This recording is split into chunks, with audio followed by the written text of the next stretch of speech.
Hello everyone and welcome to episode 71 of the WMMA 5 series here on the channel using Pride FC, as it's time for Pride FC Worldwide 3, Henderson versus Rampage. Dan Henderson versus Quentin Rampage Jackson. What a main event. Should be very, very fun, very exciting fight that I'm looking forward to seeing. Before we get to that though, we have a couple of pieces of mail to go through. As Nick Serra has joined Blackhouse, Jason Von Flue and Joe Stevenson joined the Pit. Paul Daly they've been asking for this fight for years. Nick Serra and Paul Daly. Paul Daly's had like 4 fights and he's been wanting it. Maybe we'll set it up. Maybe. He might just get his wish. Nick Serra just lost to Sean Pearson, and then I believe Paul Daly, he just beat Kichi Kunamoto, which, isn't saying much because he's probably going to get destroyed by Nick Serra, but if he wants that fight so bad, he'll get it, and also we extended Nick Serra, so a lot of Nick Serra talk in the mail. But, should be this card right here. Pride FC Worldwide 3, Henderson versus Rampage, should be quite the fucking card. As we also have Yves Edwards and Gleison Tebow as the co-main event. Rich Franklin, Tim Kennedy, that's a sneaky good fight. Wanda Baraga and Ryan Bowe. Mark Coleman and Don Fry.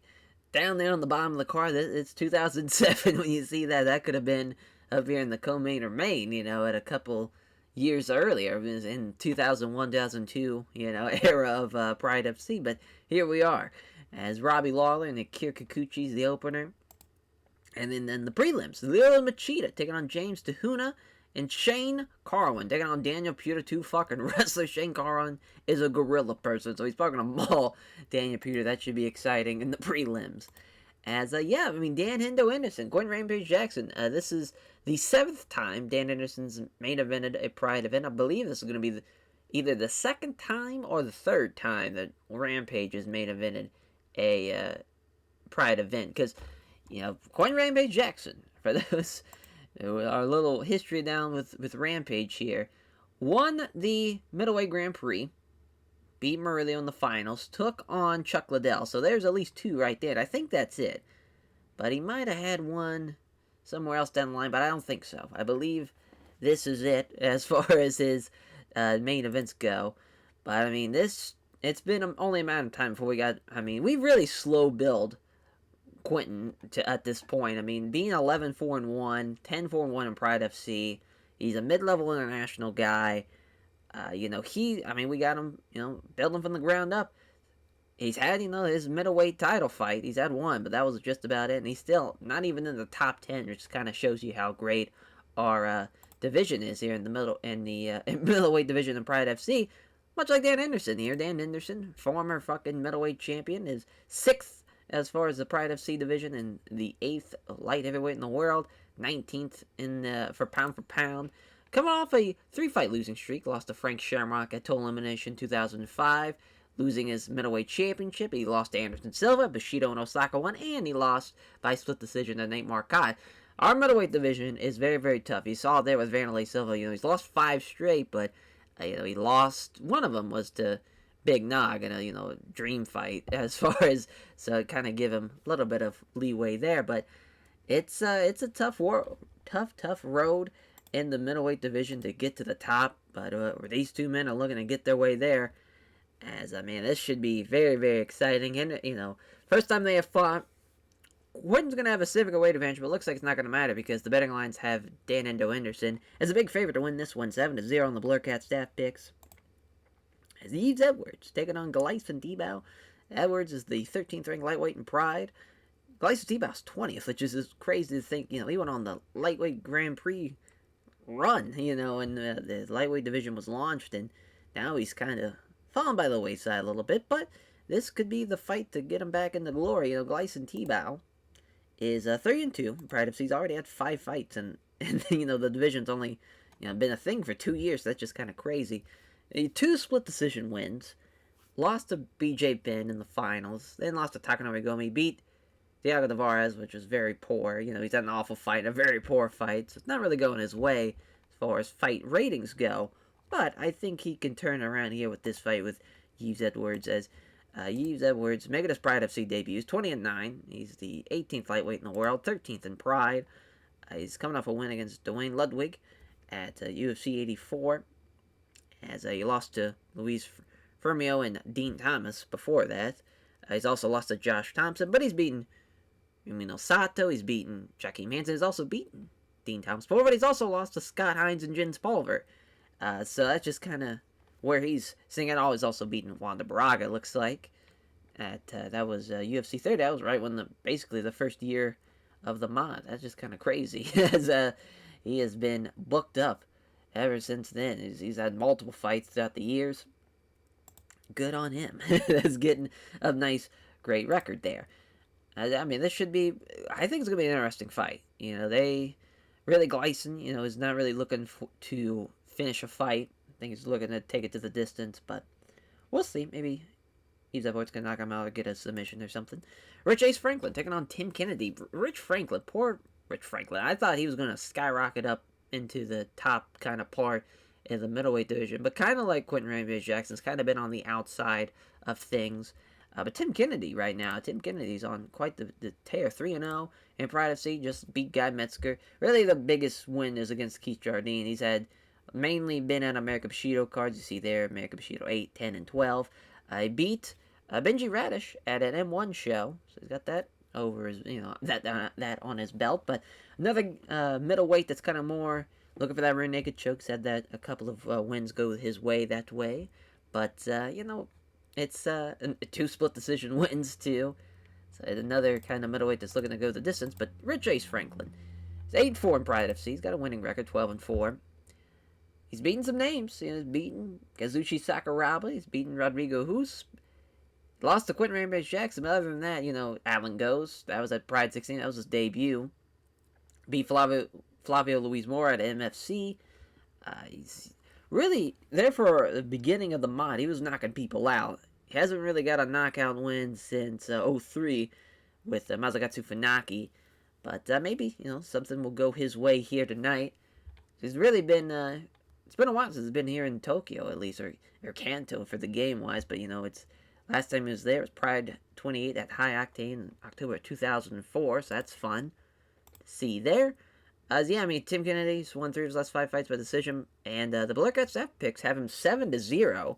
Just kind of crazy, because I think, Tim Kennedy, he's kind of, he's not bad on standing-wise, but really, obviously, his kind of claim to fame is being a wrestler and taking guys to the ground, but I think Rich Franklin can knock him out. We'll see what happens, though. That's it's always a risky trade there to back the guy who just needs to knock him out to win. Obviously, the wrestler kind of has the advantage, I think, in the mixed martial arts world.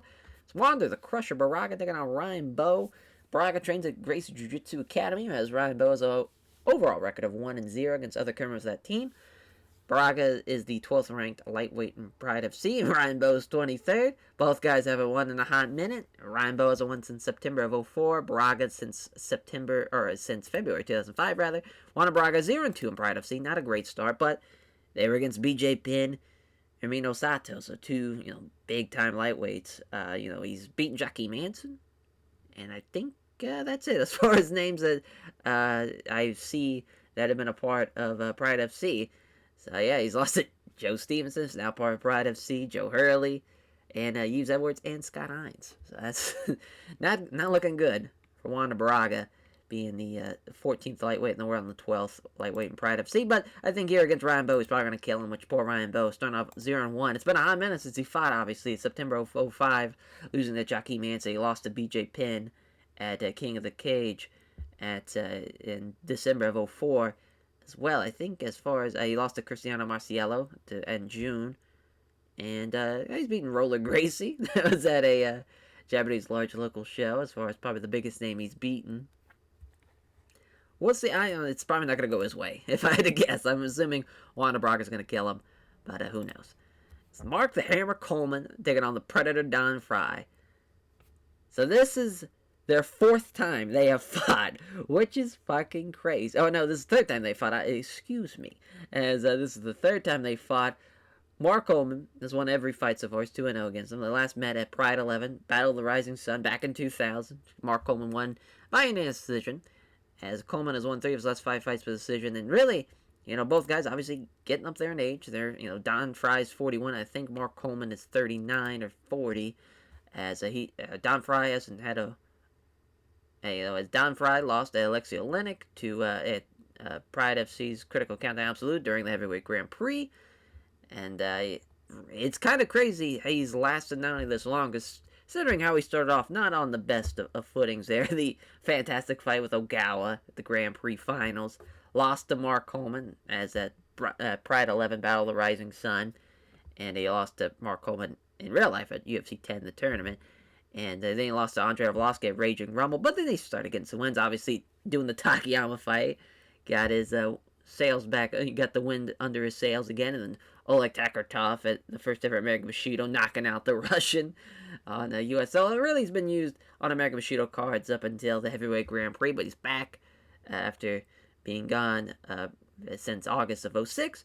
In this big-time fight, though. I think... Oh, yeah, he's 42, so yeah, they're both low 40s. Any man could retire at any point. This is tough times. As both guys have lost to Ogawa, as that's how Mark Coleman lost in the Heavyweight Grand Prix. They've also both beaten Oleg Takartov. And then Alexei Olenek, Mark Coleman beat him, but Don Fry lost to him.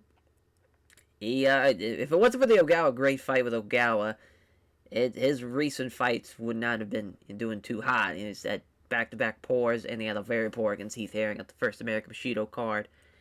It's tough, because there at the beginning, it looked like Mark Coleman was going to be a problem, as far as, kind of getting 4 wins under his belt, but obviously taking on Alexander Duca, Don Fry, Gilbert Yvel, Ogawa, 4 not-so-big names, and also he avenged that loss at till elimination absolute, so that's fun.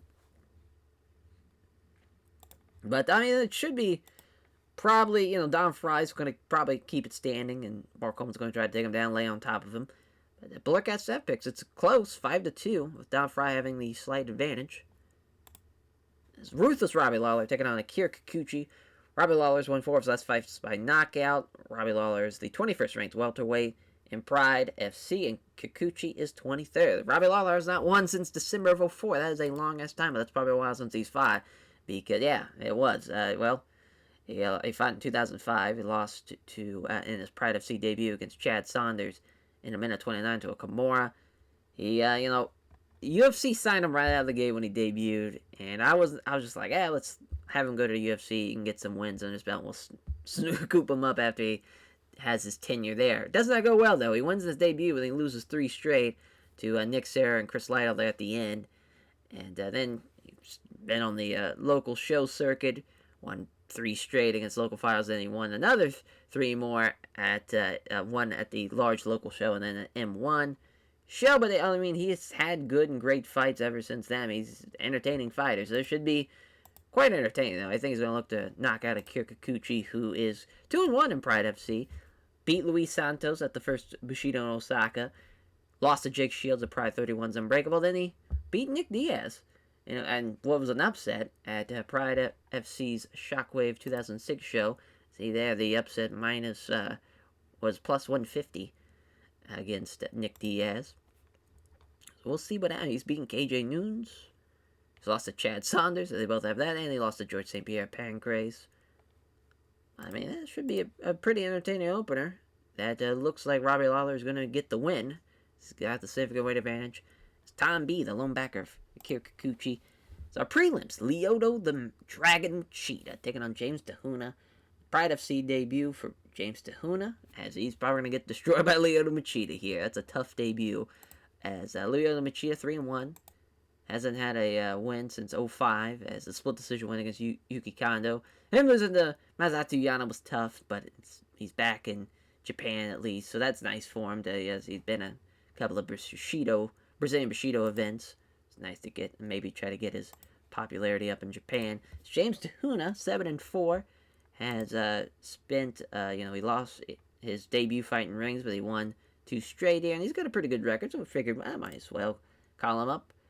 From Australia, should be quite the beatdown for Lyoto Machida, but we'll see. Maybe James Tahuna can have the upset. Then Shane Carwin taking on Daniel Puder. Shane Carwin's Pride FC debut. Daniel Puder hasn't won since December of 04. He's had a tough go of it, 1-4. Him beating Mark Hunt, which was an upset too. That was supposed to be a Mark Hunt squash. but he knocked him out too, which is even crazier. It's really been either a Shockwave card or an American Bushido card was what Daniel Puder was on, but now he's finally on a non-American Bushido or Shockwave card, and all of his fights have been either good to great, so he's been putting on exciting fights, so he's got that going for him. But I expect Shane Carwin to beat the living shit out of him. We shall see what happens. As same as the lone backer Daniel Puder. Will he be the lucky man tonight, or will he be shown the door by all of his other Blurcast staff mates? There is Shane Carwin, 32 years old, from Denver, Colorado, 6'2", 260, a fucking gorilla of a man. Daniel Puder, 6'3", 245, 25 years old. As both obviously wrestlers. Shane Carwin's got some boxing though. Both no teams. Minus 330, plus 260. Big John McCarthy, probably the only referee big enough to stop this one. Ringside judges. Fight begins. Puder deliberately doesn't touch the gloves to start. That's a terrible idea. Yep, as Carwin aggressively moves in and grapples with Puder. There's a big knee strike. And now he's looking to use his wrestling skills to push him up against the ropes. He does so. And now he's stuck against the ropes. There's a couple of nice right hands to the side of the head. There's a nice short uppercut. That was another one. Oh my, another nice short uppercut. Carwin pins him against the ropes, uses some dirty boxing. Yeah, well, this is just going to be Shane Carwin beating the fuck out of him. There's some few quick punches to the side of the head. Another short left uppercut. As against the ropes, now using some dirty boxing again. Big John McCarthy separates him. They bring him back to the center. Oh, Shane Carwin's already getting tired out there. As Puder coming in for the takedown. He's got it. He's almost got side control too, but he has to settle for half guard. Oh, damn. And Carwin's clearly hurt by a couple of nasty looking punches. Oh, a few of the shots land clean as Carwin's trying to transition to full guard, but he can't manage it. Puder fires away with punches, but Carwin doesn't take any undue damage. Blocks the attempted move from half guard to full guard.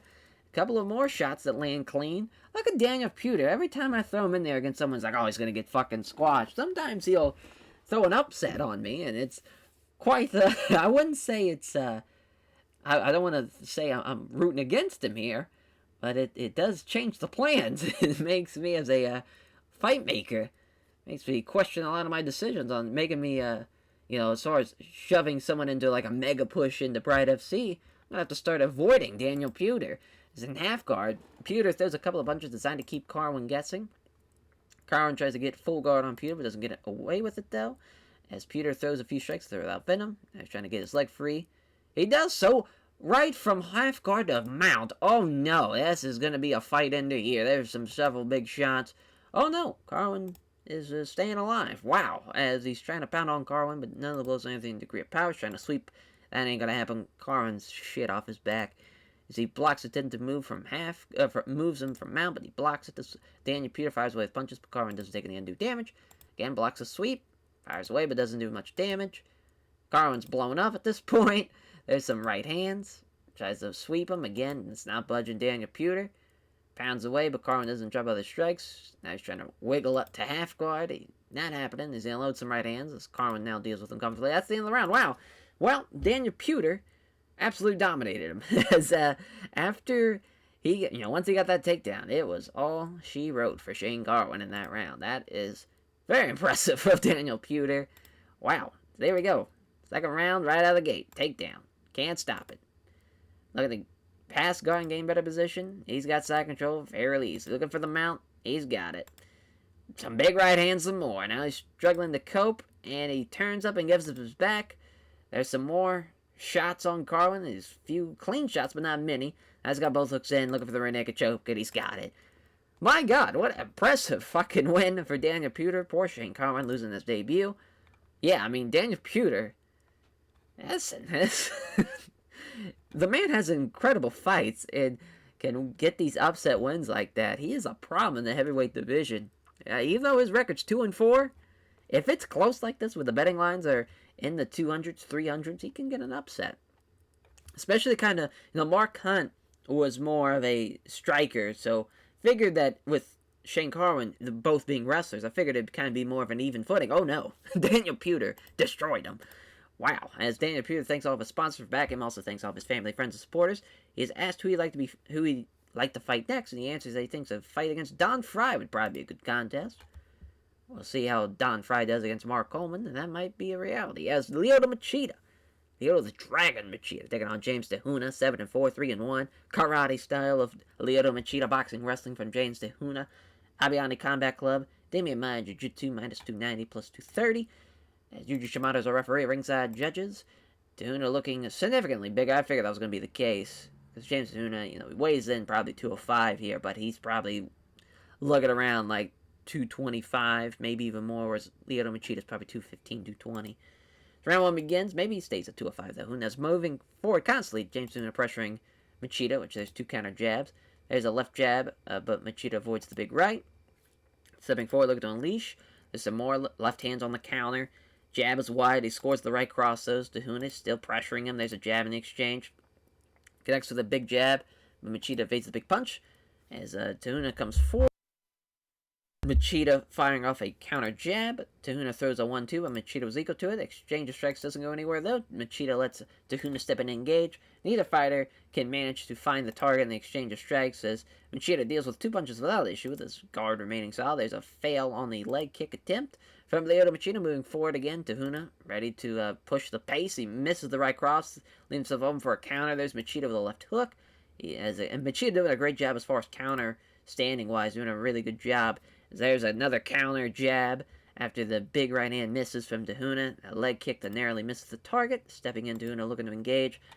Slips past the right hook. Does Machida and attacks with a quick left jab and a right hand that narrowly fails to connect. DeHuna comes in looking to strike. Lands a left jab, but also hits a kick to the lead leg.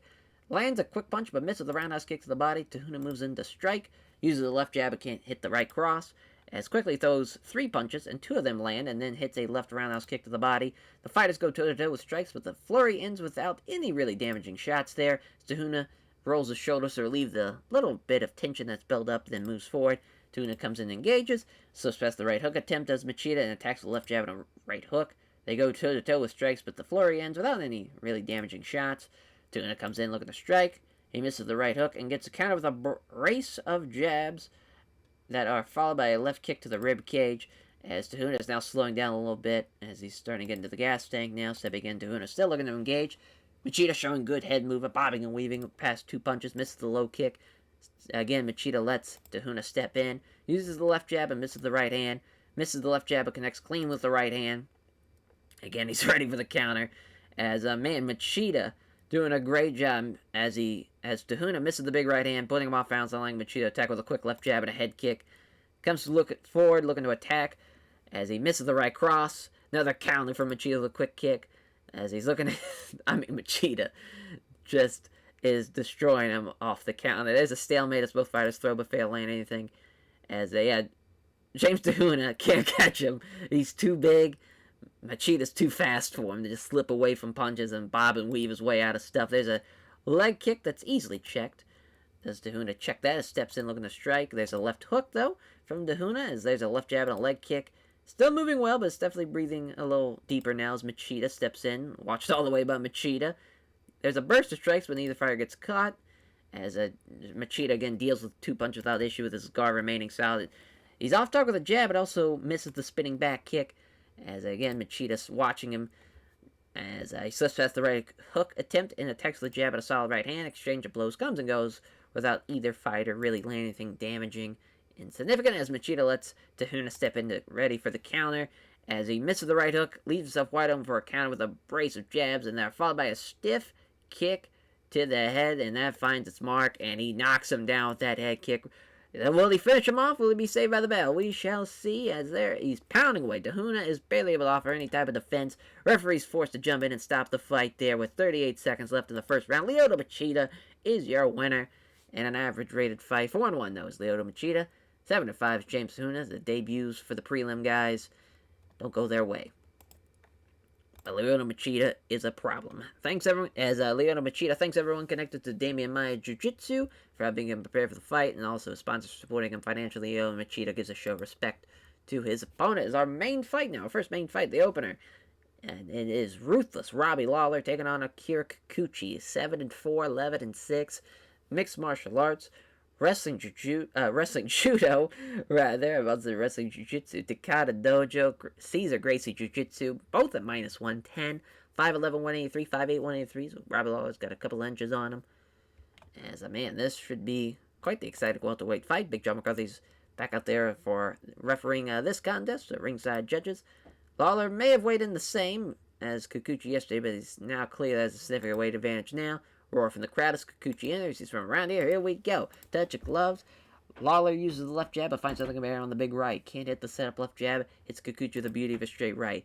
Can't hit the setup left jab. Catches Kikuchi with a right hook. He's not hitting the sub strikes, but he is landing the big ones. There's a big right hand. Kikuchi now shoots in on Lawler. He's got the takedown. He's got the single leg. Lawler has to pull guard. Kikuchi keeps Lawler guessing with a few quick strikes. He grabs him down, trying to draw him in close and smothering him. As he fires off a handful of punches, each easily being blocked with gloves. He bursts into life and tries to scramble for position is Robbie Lawler. It's not enough separation, though, as he's able to catch him and secure side controls Kikuchi as he fires off a handful of punches. Again, each easily being blocked with gloves.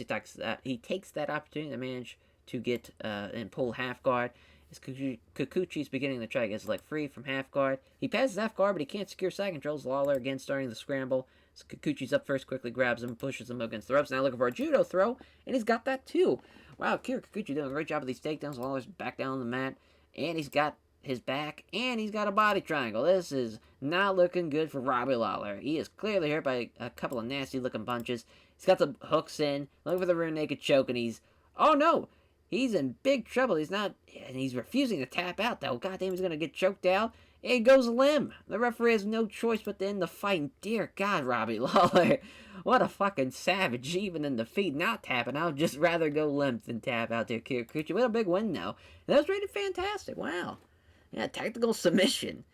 Dear God, that's one of our best fights we've had in a long, long time. That was insane.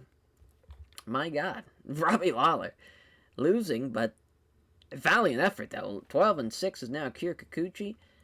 Man, that was a really good fight. As Akira Kikuchi gives a name check to everyone at the Kata Dojo, all of his various sponsors and all the fans, then all of his friends, family, and supporters, says there's being in such a fantastic fight was such a huge rush that he is glad to get the win, and entertain the fans. Next fight, it's probably going to be a stinker, so I'm glad we had that fantastic fight. Mark the Hammer Coleman taking on the Predator Don Fry, Columbus, Ohio, Tucson, Arizona, 16-6, 14-8. Mark the Hammer Coleman's already got 2 wins over him. Well, he may get a third. Wrestling, boxing, Minnesota Martial Arts Academy, Hammer House, both men in their 40s. It's pretty close on the betting lines, though. Don Fry does have the advantage this time around. Let's see what happens in this heavyweight contest. Yuji Shimano's our referee, ringside judges. Here we go. Fry rather obviously ignores the offer to touch gloves. He's all business. He wants to get this win. He hits the left hand but finds nothing there on the big right. And there's Coleman, shoots in for the takedown. But he can't take him down. He gets a hold of a leg, but Fry remains standing hopping on the other one. Coleman now looking to push him up against the ropes. He does so now. He's smothering him. Dirty box each other at that range for 30 seconds or so. He's just grinding his opponent up against the ropes. Nothing really happens for the next 60 seconds or so. They remain in close grappling exchange, occasional short punches. With the fight having been stuck against the ropes for a lengthy period of time, the referee restarts them back in the center. Fry moves in on Coleman, preparing the throw. Fails to find Oma's jab. It hits the big right hand. He can't connect the jab, but he hits a nice straight right hand that lands hard. Coleman wants to grapple, but is clearly aware of his opponent striking. There's a punch, but Coleman avoids it, moves in fast and clinches. Looking to muscle up against the ropes. He does so as he's trying to smother him, but Don Fry wrestles free and circles back to the center. Connects the jab, but Coleman evades the big right punch. There's a weak tentative jab from Coleman. There's a quick punch, doesn't land though from Fry. Hits the left hand, but misses the vicious right hand. He's breathing a little deeper now, is Don Fry. He can't connect with the sub strike, so he lands the vicious right cross, and down he goes. He is knocked out from that vicious right cross from Don Fry. He avenges those 2 losses, and gets the win by knockout. Wow. Right at the 5-minute mark in the first round. What a win for Don Fry. 17-6. Poor Mark Coleman. 14-9 now. Not great. Not great for Mark Coleman, as he gives a name direct to everyone at Minnesota Martial Arts Academy, all his various sponsors, and all of his friends, family, and supporters. He says he has all respect for Mark Coleman, praises his toughness. He has that he has that innate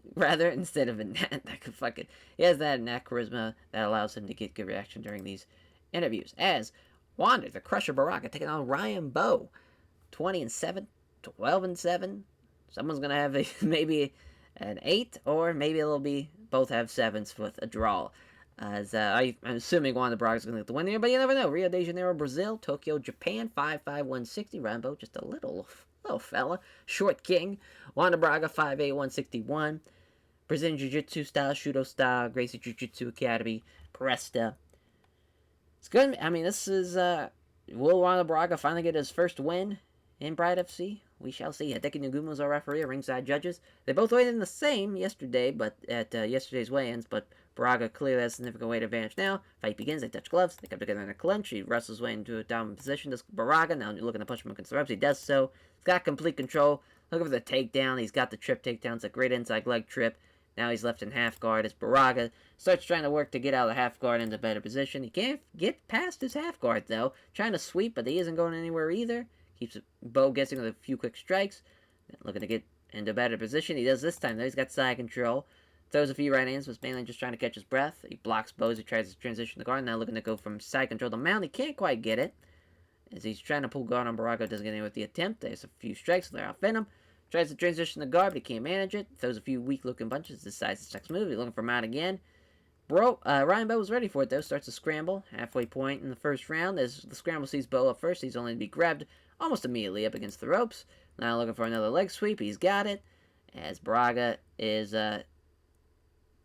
Ryan Bo gets thrown down to the mat, and Braga's in half guard. Now he's looking to get side control. He allows the pass, but it's only employed for the scramble. Again, rinse and repeat of being up first, but just getting driven right. And there's the takedown, and he's got another one. He's left pulling half guard. Is Wanda Braga there? As now he's looking to get past half guard. He's got it. He's got side control. As now he fouls off a handful of punches, each easily being blocked with gloves. He's trying to pull guard on Braga. Doesn't get anyone to attempt. Now looking for mount.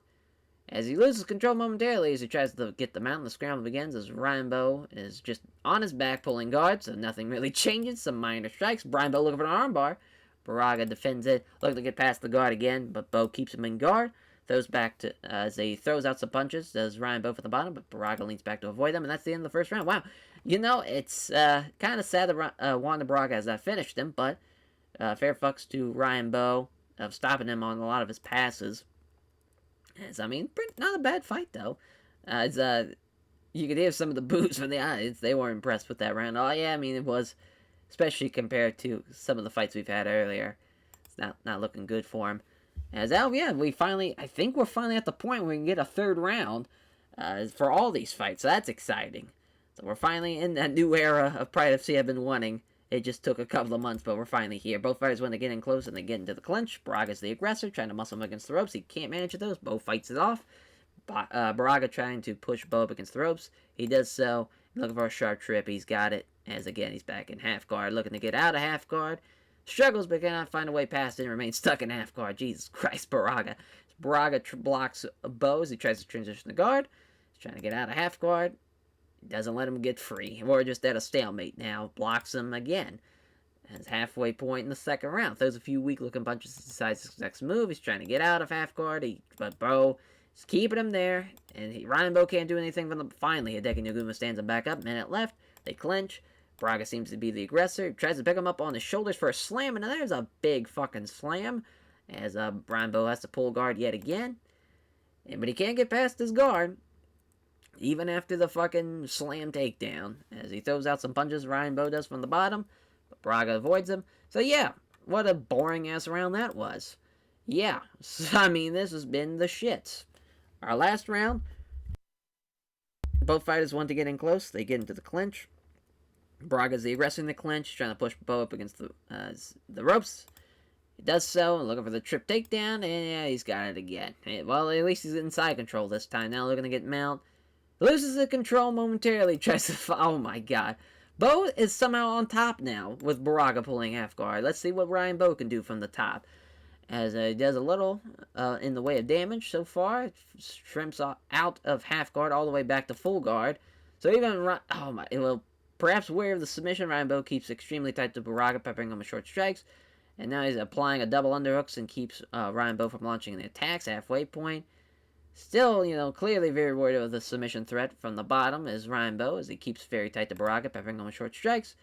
Gets pulled in tight, stopping him from posturing up or launching any strikes, as, again, Ryan Bo keeps it very tight, just peppering him with short strikes. Gets pulled in tight, takes a couple of short, sharp punches to the side of the face. There's a few strikes, so they're out venom. It's clearly slowing things down so he can think now as Rainbow. Hideki Naguma stands back up with 23 seconds left. They get in close and clinch. He works his way into down position. Who cares? That fight fucking stunk. You're winning by unanimous decision. Wanda Braga.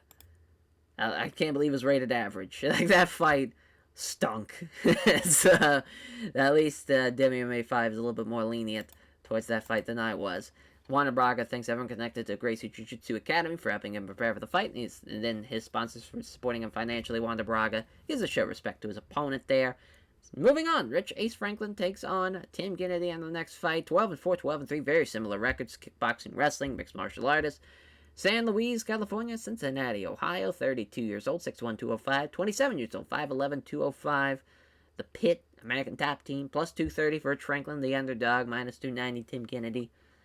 This should be quite the fight here, as the refereeing this bout, Big John McCarthy, our judges at ringside. The opening bell, we start with a touch of gloves. Kennedy looks like he was wanting to get some grappling started, but he is wary of the threat of getting hit. It's keeping him from rushing in. Franklin lands a right jab, but Kennedy then dodges the spin kick that follows. Confidently moves in closer, looking to throw some strikes.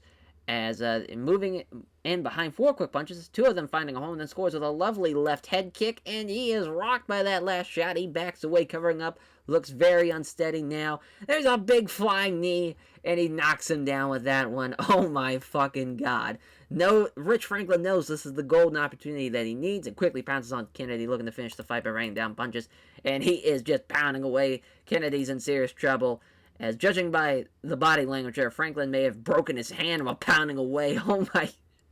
No, Rich Franklin! How could that happen?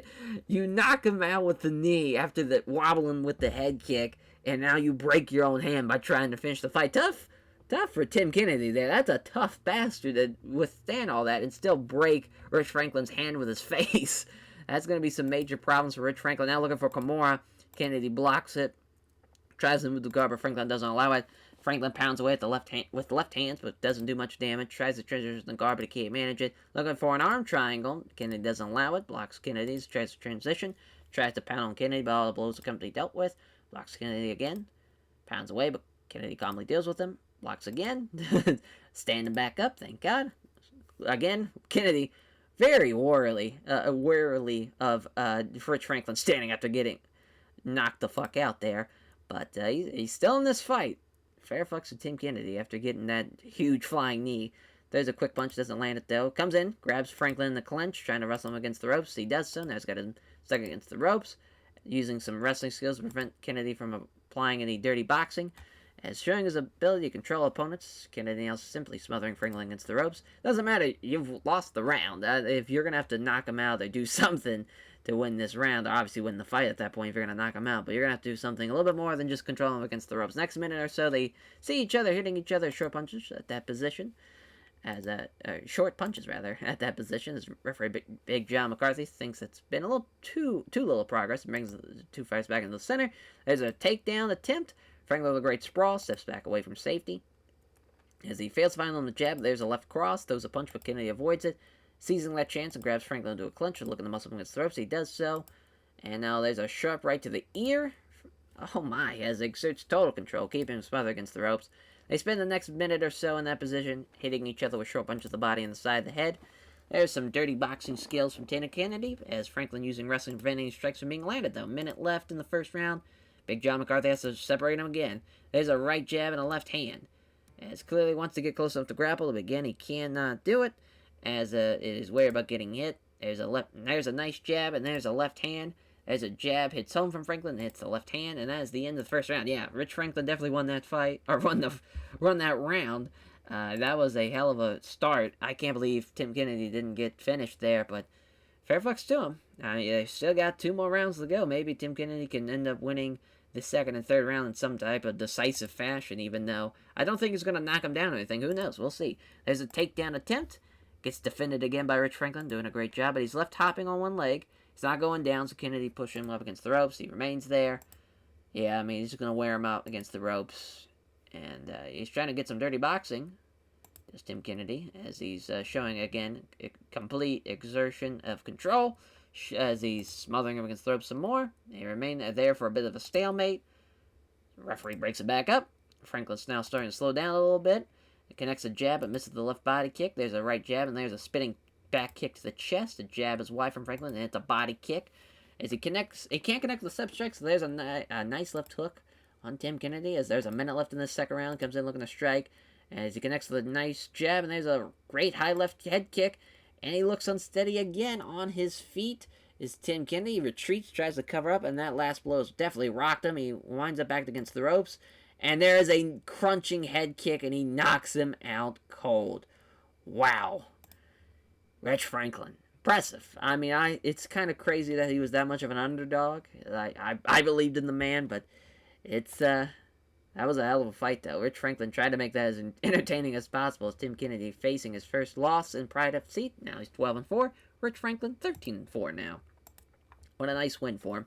Gives a name check to everyone at the pit, all of his various sponsors, and all of his friends, family, and supporters. Rich Franklin gives a show of respect to his opponent. It's now a co-main event. Yves Edwards taking on Gleison Tebow, 20-9, 15-4. Coconut Creek, Florida. Woodlands, Texas. The Jitsu is Yves Edwards' style.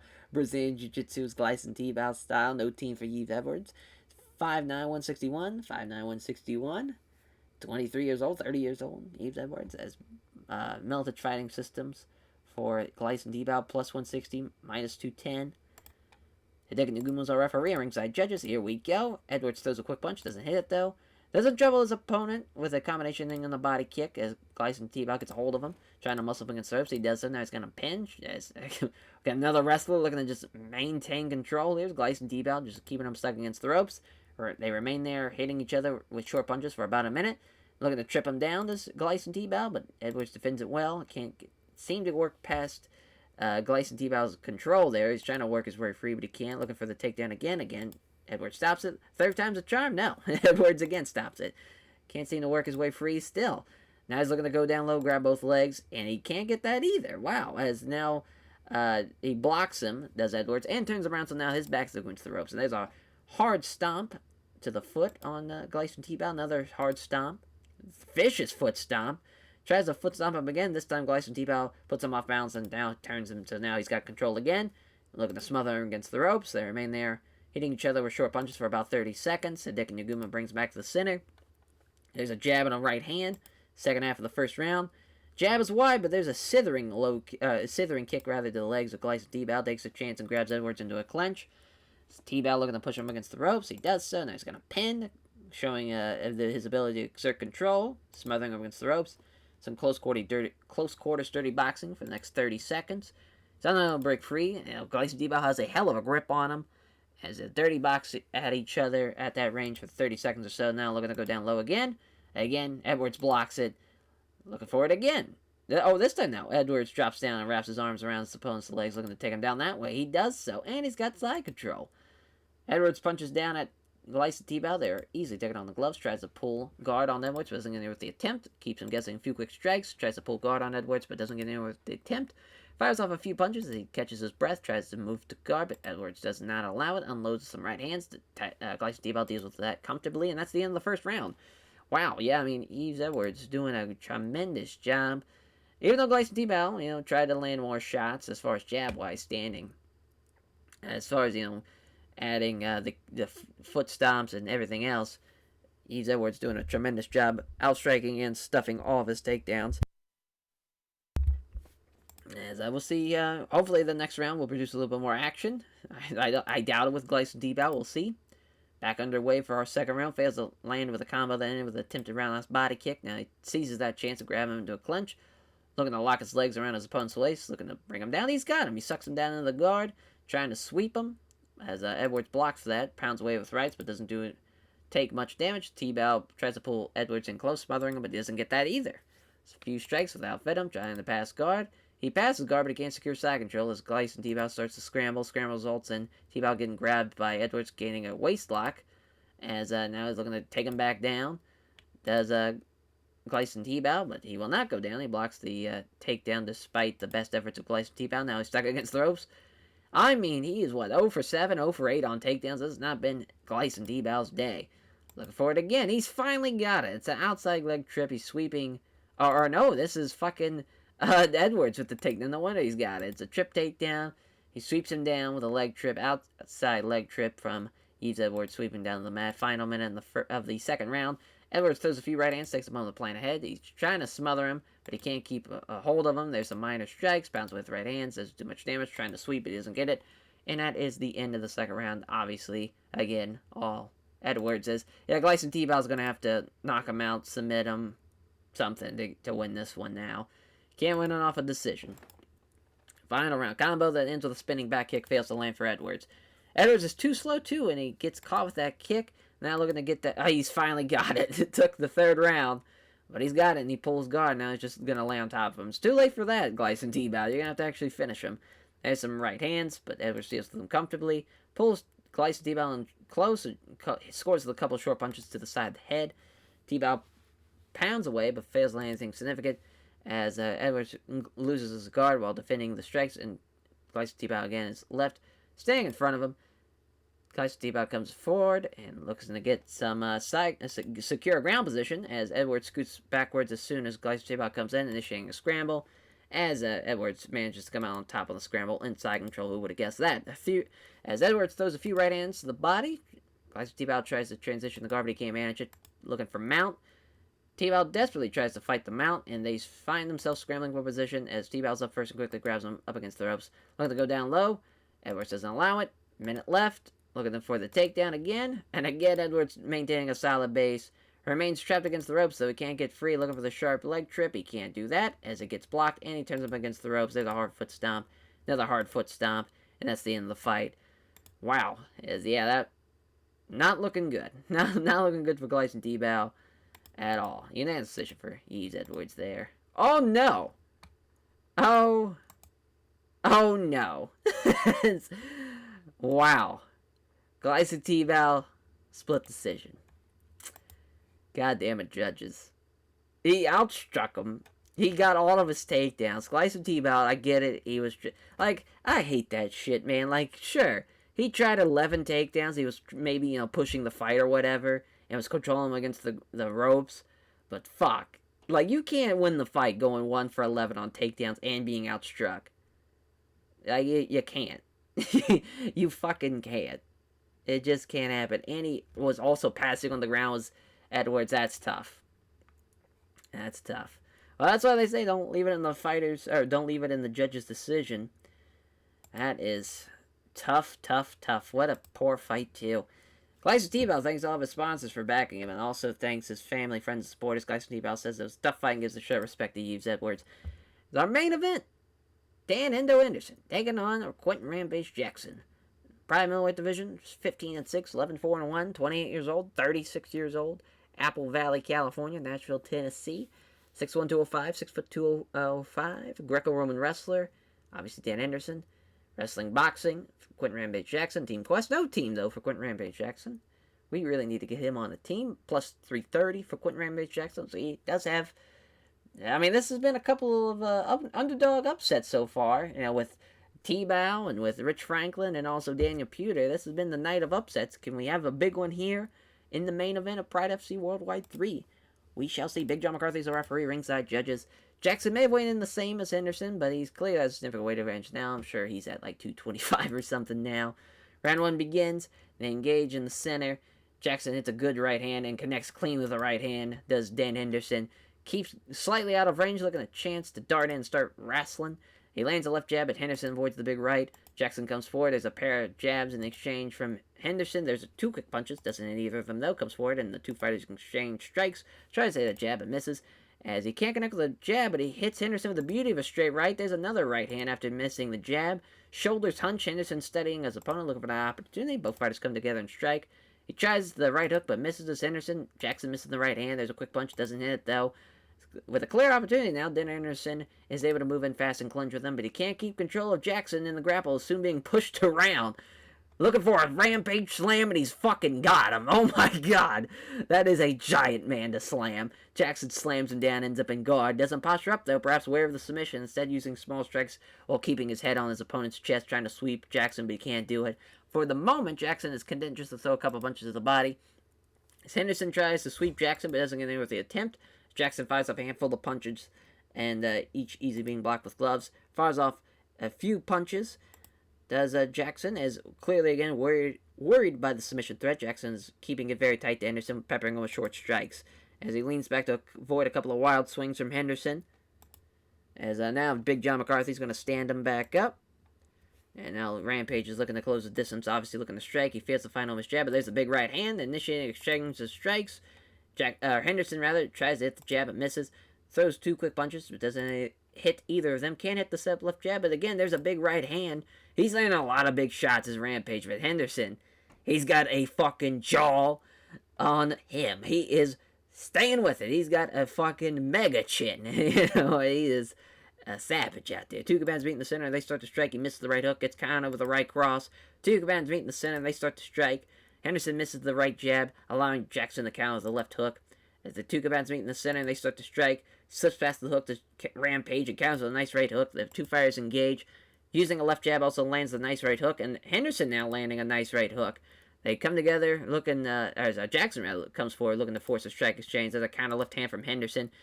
As Jackson hits the left hand, but Henderson evades the big right punch. Now Rampage is starting to slow down a little bit, perhaps, conserving some energy as moving forward. Now looking to constantly try to pressure Henderson to exchanging strikes. He's into the pocket, showing little fear of Dan Henderson. As he jab hits some from Jackson, and he scores the right cross that lands hard. There's two jabs, and then catches Henderson with a crunching right hook. An exchange in the center. Henderson misses the right hand, allowing Jackson to counter the jab and a right cross that just misses. The two combats meet in the center again. Missing with the right hook does Henderson. Gets countered with the left jab and a good right hand. I can't believe he hasn't knocked him down. As Jackson counters the jab, or connects with the jab, but the big right hand following up misses. Still looking confident. Rampage Jackson, obviously. He's had no fear of Dan Henderson. Shortening the range, looking to strike some more to end out this first round. Throws a punch, but Henderson avoids it. Looking to see a shot from Henderson, but again, Rampage, more aggressive, took the initiative. Can't hit the setup left jab, then catches Henderson with a crunching right hook. Connects with the jab, finds nothing but air on the big right, and that's the end of the first round. What a fucking performance this has been for Rampage Jackson. Really has been dominating Dan Henderson. He's been landing a lot of big shots. You see 11 power shots. Hasn't knocked him down at all. He also had the takedown too. I mean, this has been a hell of a performance. Hell of a performance for Rampage Jackson. As they were the main event of UFC 75. They went the distance. 5-round fight, and it was a title fight, so we'll see if they'll go the distance here in this simulator. It's kind of weird. They also had, it was in September 8th, 2007 was UFC 75, so they're also fighting in 2005 here. Or 2007, rather. The UFC 75 was in 2007, as is, this card. In this little universe we've created, so that's fun. So round 2 begins. Henderson comes forward, willing to take a few shots as long as it gets close enough to wrestle. He lands a jab, and there's a nice straight right hand. Throws a punch, but Henderson was equal to it. With a clear opportunity, Henderson's able to move in fast and clinch with him. Using his wrestling skills, Henderson's trying to push Jackson up against the ropes. He does so now. He's going to pin him against the ropes. Got double underhooks looking to take him down. He cannot stop it. He's get lifted up and slammed with a Greco-Roman slam. So he got 2 slams. And he's got the back right off the takedown. Fires away with punches, but only a few actually find their way through. Now he's got both hooks in, looking for maybe the rear naked choke. Now he's looking to finish him now. Pounds away, and Jackson needs a couple of big shots. As he's managing to cover up this Rampage, but only a couple managed to get through. There's several big shots now. Halfway point in the second round. As Henderson is kind of getting a little tired, probably, of trying to pound on Rampage. Now all the blows are being dealt with. As he's trying to break free of the hooks, he pounds away, but Jackson doesn't try with the strikes. He still maintains his hooks, despite Rampage trying to break him. There's some more right hands from Henderson, but Jackson doesn't try with the strikes. He maintains his hooks, despite Jackson trying to break him. Yeah, I mean, that was a dominant second round for Dan Henderson. You needed that second round. Did Dan Henderson. Completely dominated him, had the takedown, landed a lot of shots. It's down to this final round. Who wants it more? It's gonna be Rampage Jackson. He's gonna pull out the upset, or is Dan Henderson gonna finish him off with another takedown, just kind of pound him away? We shall see. They engage. He misses the right hook and leaves himself open for a counter with a great right hook that both fighters come together and strike. Big right hand misses, putting him off balance, and there's Jackson with a nice right hook. Now Henderson's starting to slow down a bit. Jackson's looking really tired. He did cut an awful lot of weight for this fight. Perhaps that is a contributing factor to this fatigue. Wow. That's the first time we've seen that, as Henderson shoots in for the takedown. He's got it, and Jackson on his back pulling guard. Henderson fires off some rights, but Jackson is in trouble with the strikes. He's trying to pull Henderson in close, peppering with short strikes, but he can't. Jackson is breathing very, very hard now. Henderson trying to work to get past the guard. struggles, but he cannot find a way past it and remains stuck in guard. Deflects a couple of punches that Jackson threw from the bottom. Halfway point, Henderson fires away with punches, but Jackson doesn't take any undue damage. He leans back to avoid a couple of wild swings from Jackson. Now he's trying to pound on Rampage. All the blows are completely dealt with. Tries to catch Henderson with a punch, but it's off target. Henderson tries to pound on Jackson, but all the blows are completely dealt with. Again, has to lean back to avoid a couple of wild swings. Taking a moment to plan ahead now. After he throws some right hands, leans back again, has to avoid a couple of wild swings. About time, Big John. I was waiting for you to stand them up with like 2 minutes left, with 20 seconds left. Let's see what happens. They move in and engage. Doesn't connect with a left jab, but it hits a good right hand. Henderson nails the right cross to end out the fight. I mean, what a fight. I mean, they went back and forth, but I think Dan Anderson's going to get the win by unanimous decision. Maybe someone will put in Rampage favorite and it be a split, but it's going to be tough. I mean, they went the distance. They went 20 minutes. Let's see what happens. Oh! Rampage gets the win. Wow, so it is like real life. Instead of going 25 minutes, they only go 20 here. But yeah, I mean, that's a tough one, because I really felt like Dan Anderson won that fight, but I think it comes down to Rampage dominating the first round, where, that's the 10-minute round. So when you have someone win the second and the third, it's kind of like an even playing field. But if I would have looked at like the fight metrics and, Dan Henderson landed a lot more shots, yeah, I mean, that's tough. But he couldn't do anything when he was on the ground. He couldn't pass him, he couldn't sweep him or anything. So, I mean, maybe the judges, sided with Rampage for pushing the fight. I don't know. That was crazy. I can't believe another upset happens in our main event. Felt like Dan Henderson kind of got robbed there. Maybe it should have been a split decision, let alone a unanimous decision. But wow, that's crazy. What a win for Rampage Jackson, as he beats a former middleweight champion. Quentin Rampage Jackson thanks all of his sponsors and all of his fans. He's asked who he'd like to fight next. He answers that he wants Ron Faircloth, and it'd be fun to kick his ass for money, and where he'd happily do it for free anyway, as there's no doubt that obviously Rampage benefits from being interviewed. He knows the benefit and value of building a name. Yeah, critical rating 68. Commercial rating of an 86. Not bad at all. Good main event. Hell of an opener. Sucks that the co-main event sucked, but that's alright. So, I mean, pretty fun card. We got a lot of upsets, so that's always fun. Rampage is probably now in the top 10, so that's awesome. Awesome to see there. And yeah, that's crazy. Crazy. And also, Rich Franklin's probably, back into the good graces of people. Dan Anderson, poor middleweight champions, man. Vanderlei Silva and Dan Anderson have been just going on a losing streak that it's tough. It's tough out there in that middleweight division. There's a lot of fucking sharks. That is tough. Lost 0.3 pop in Japan. But a lot of it remained unchanged and whatnot. So, that's fine by me. All in all, fun card. And I hope you all enjoyed that as well. As we'll catch you guys for episode 72 of this WMMA 5 series. As wow, we are at 58 minutes. This has been... And I thought we were going to kind of go through that card pretty fast, but then a couple of decisions made that episode go a little longer, as we'll catch you guys next time for Bushido and Osaka 4. Take care, everyone.